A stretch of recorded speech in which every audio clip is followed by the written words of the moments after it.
Thanks for being with us. We appreciate it. Thank you, Russ. The first question, why are you running? Why are you getting back in this?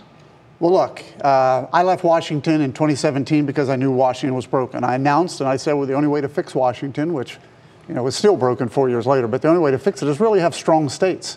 And I believe the only way to really change Washington is have leaders in these states who step up and say, we have to be stronger. We cannot allow and just keep accepting money. So as you heard, and as you said, 2018, I jumped into the Senate race.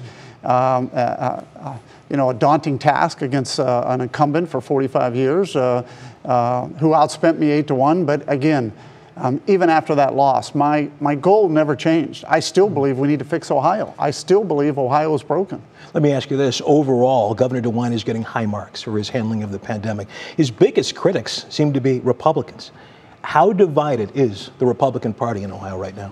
Well, I would tell you that it's interesting you say that because you're right. The Democrats seem to support Governor DeWine more than the Republicans. Today, we look at polling. We've done a lot of polling. It shows that Republicans clearly only about 16% have a solid approval rating of this governor, and about 14 more say they lean his way. But there are 35% of Republicans who say they'll never vote for him again. How do you bring the party together? Well, I think what we got to do is we got to work together. One of the biggest problems in Columbus today is we have House members and Senate members, Republicans and Democrats, who are clearly unhappy because the governor's not listening to them. He's just doing what he wants to do. And many of the mask mandates, many of the things he did, they weren't even aware of it until after he did it. I think when you're governor, you have to be able to work with the legislature. You can't just be the guy who says this is what we're going to do without at least talking to him. So for those people who say Governor DeWine did a great job handling the pandemic, you say? Well, look, I've said this all along. It should not have been a binary choice where you're just worried about COVID. Look at our economy. I mean, we're 50th now in job creation today. We're #1 in corruption today. So if you start to look at our state, we have 3 of the most dangerous cities. Cleveland, per capita, ranked 2nd most dangerous. Akron, 5th most dangerous. Cincinnati, 12th most dangerous.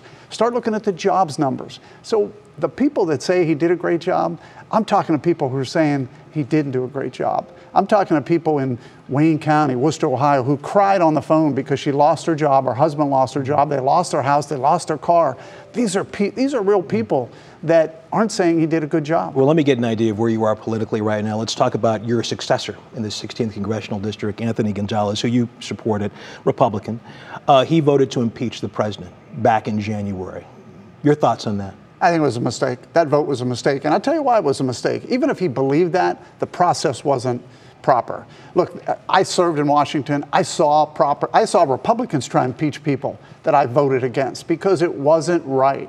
You have to have a process. You have to have due process. This president didn't have it. You have to be allowed to come before the committees. He wasn't allowed to do that. Just that alone should have told him he shouldn't have voted for it. The Ohio Republican Party has requested that Gonzalez resign. Should he?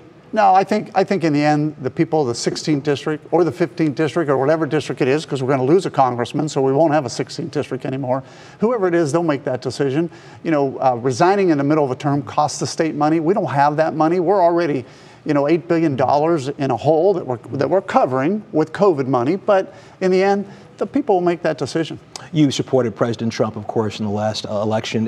Is he right now the head of the Republican Party in your mind? I think President Trump still has a lot of support with Republicans. I think a lot of Republicans liked his policies and principles. In the end, it'll be interesting. I think if he runs again in 2024, he will get the nomination.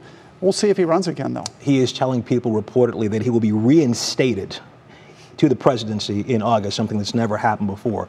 For the sake of this discussion, if that happened, would you be okay with that? Well, there's no constitutional way for that to happen. There's just no constitutional way. I think in the end, the only way under the Constitution is for the president to run again and get reelected. The exact primary date for next year has yet to be made exactly, but we know it'll be sometime next May or June.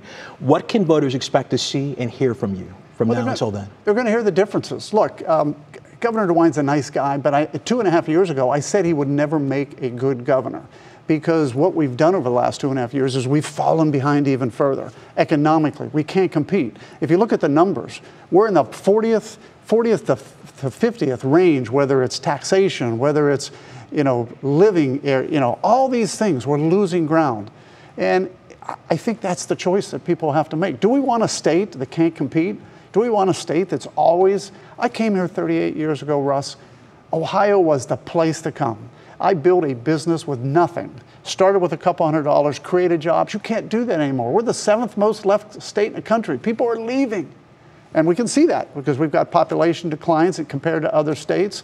We're losing a congressman. So we have to make a decision. We can't go another 4 years and continue to lose ground. Congressman Jim Renacci, should be interesting. I'm sure we'll see each other again down the road. Thank you so much for coming in. Thank you, Russ. Really appreciate it.